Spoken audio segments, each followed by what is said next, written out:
2023 is here, and with it, that time of year where I go around and pester the tech team to ask what they're hoping for and expecting to see in the coming year. Now, it has to be said, some of our staff may have been slightly under the influence of some New Year's Eve beverages, so some things on our list are far more likely than others.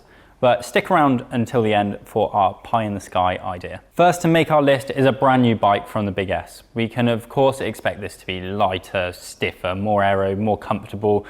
What have we missed? I'm sure the specialised marketing department will love to tell me. And it will probably cost a lot more too. We've already seen the likes of Lorena Wiebes and Fabio Jakobsen spotted out riding new components that we'll likely see on the new bike, such as this fully integrated aero handlebar with semi-internal cable routing and mirror saddle. Given Specialized's usual frame cycle, it does seem pretty likely that we'll see a Tarmac SL8 in time for this year's Tour de France. And the recent relaxation of the UCI's frame rules does give Specialized a fair bit of scope for improvement to their beloved SL7. Now personally, I think that the new 3-to-1 rule means that we'll see a new bike featuring a deeper head tube, as seen here on my dodgy photoshopping, a thinner seat post similar to what we've seen on the updated Cervelo S5, and a beefier bottom bracket, again thanks to the UCI relaxation of their regulations. I also reckon that we could see some carbon spokes appearing in the Roval wheels.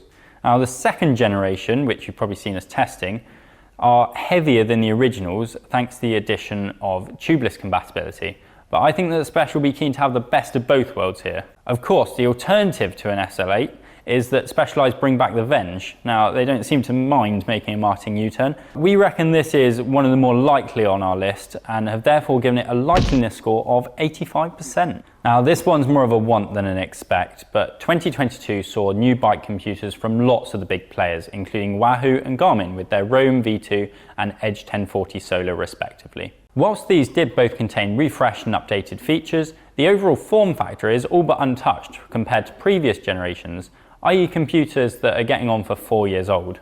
Now we think that this is an area where manufacturers can seriously up their game, and some bigger screens and bezel-less designs in 2023 would make me very happy. When we quizzed Wahoo on why we're still seeing such big bezels compared to smartphones, for example, they responded that the antenna at the top needed a large chin for optimum performance, and that the LEDs down the sides took up a lot of space. So it doesn't sound out of the question. They just certainly didn't say it was impossible anyway. Given the recent haul of new computers, we don't expect to see much in the way of things improving in 2023. A Garmin 840 Solar, much more likely, but maybe SRAM and Hammerhead have something up their sleeve. Or they might just continue their vendetta against Shimano users instead. We're not bitter though. We've therefore given this one a likeliness rating of 45%. You have to go all the way back to 1969 to find a rider that won both the yellow and green jerseys at the Tour de France, and that was of course by the great Eddie Merckx. Now a few years ago I'd have chucked this idea in the garbage quicker than Mark Cavendish in his heyday. But we all saw what a certain Belgian did at the Tour this year, and it was nothing short of mental. With that performance, I wouldn't really put anything past Wout van Aert these days, and the 2023 route features numerous sprints and only medium mountain stages compared to previous years. It does seem more than likely that we'll see Van Aert in yellow at some point, but can he take it all the way? This would likely involve some misfortune for some rivals and teammates, to be fair, but it's far from impossible. We've given it a likeness rating of 35%. It's been a while since we've had a bash at the UCI, hasn't it? So, well, this year it decided to clamp down on pinless number pockets, probably for the simple reason that the French hate aero. Am I allowed to say that? Maybe. Article 1.3.029 came into effect on January the 1st this year, much to the disgust of brands such as No Pins, who claim that their clear number pockets on the rear of their jerseys and skin suits don't hinder visibility. However, it's not just the pros who opt to use pinless number pockets, with many amateur racers also choosing them for an alleged aero advantage and convenience of not having to try and pin your own number onto a skin suit in the back of a car park. Not only this, but it's also impossible for a pin to fall out, leading to your number not being able to be seen, and it's far less likely that your number will get ripped off. Now, both of these are reasons why British Cycling has confirmed that they will not be following the UCI regulations on pinless number systems. Will the UCI see sense and reverse the ban for the 2024 season? We'd say it's probably a 50-50, but we can't imagine we'll be finding out until about December next year. Sram Red, Force and Rival are all currently 12-speed systems, but we reckon that there could well be an extra sprocket added in 2023. Admittedly, we haven't actually seen any patents to suggest this, but an extra sprocket does seem like an obvious update to release on the new Red AXS group set, which we expect to hit the limelight in the first part of this year. Campagnolo is already at 13 speed with its gravel-specific Ekar group set, and Sram likes to make its road group sets appealing to the gravel market too. An extra sprocket makes a big difference to a 1x setup, so we'd say 13-speed Sram Red is definitely a possibility in 2023.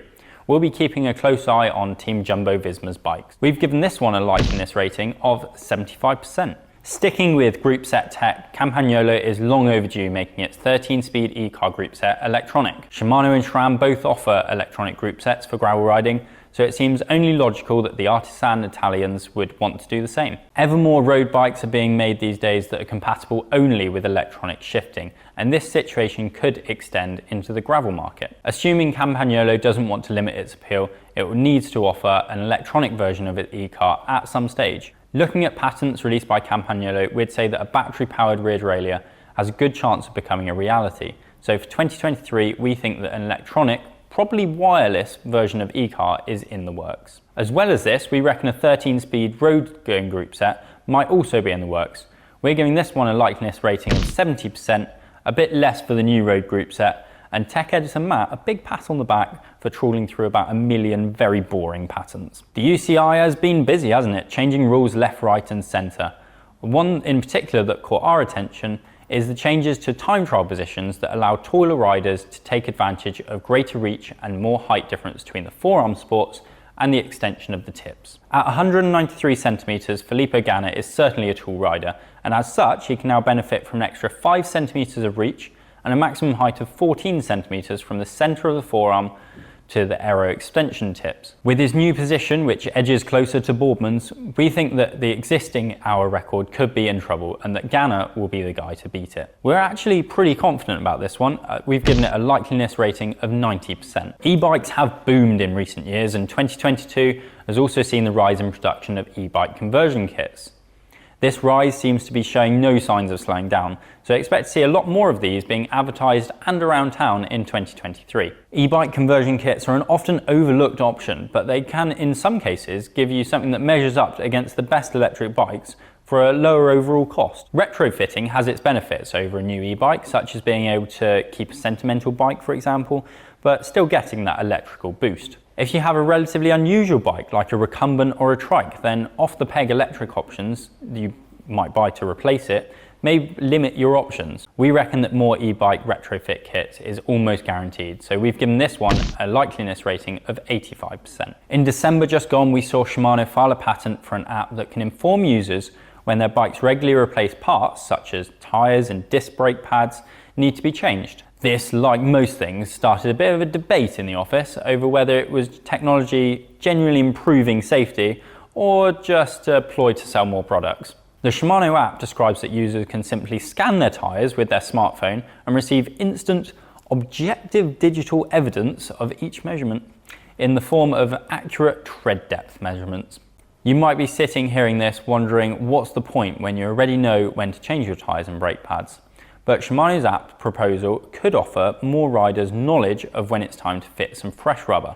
This would bring obvious improvements of safety and reducing the chances of getting stuck thanks to some untimely end of tyre life punctures. Like it or hate it, we can see a lot more brands following suit for everything from cassettes to helmets. Let us know your thoughts on this down in the comments section below. We're giving this one a likeliness rating of 60%. And finally, after some drinks, someone who doesn't want to be named and shamed admitted that they really like trains. This seemed pretty irrelevant at the time, but they did go on to explain at some length that they want to see electromagnetic brakes on bikes in 2023. They were quickly told to not only shut up, but that they're a bit too big for bikes right now, so these might be some way off. However, if the technology advances far enough for them to be quite a bit lighter, then they do have advantages such as no wearing parts thanks to using magnets. The fact that there's nothing to wear out is certainly an appealing prospect, and we can't wait for the next batch of arguments over road bike brake systems. For the moment at least, this idea is constrained to pub talk, but it gets a likeliness rating of just 1%. Let us know which one of these ideas you'd most like to see come to fruition, and drop any of your own ideas down in the comments section below. Oh, someone's just told me to look at last year's tech prediction and see how we did. Liam was on an absolute mad one. Electronic brakes, they didn't happen. A calming of the endless integration. That didn't really happen. A full death of separate aero and lightweight race bikes. In the Tour de France, we did see a lot more stages won by sort of do-it-all bikes. Cyclocross bikes with wide clearances, yeah, add them. Focus on affordable road bikes. My, how we were wrong there.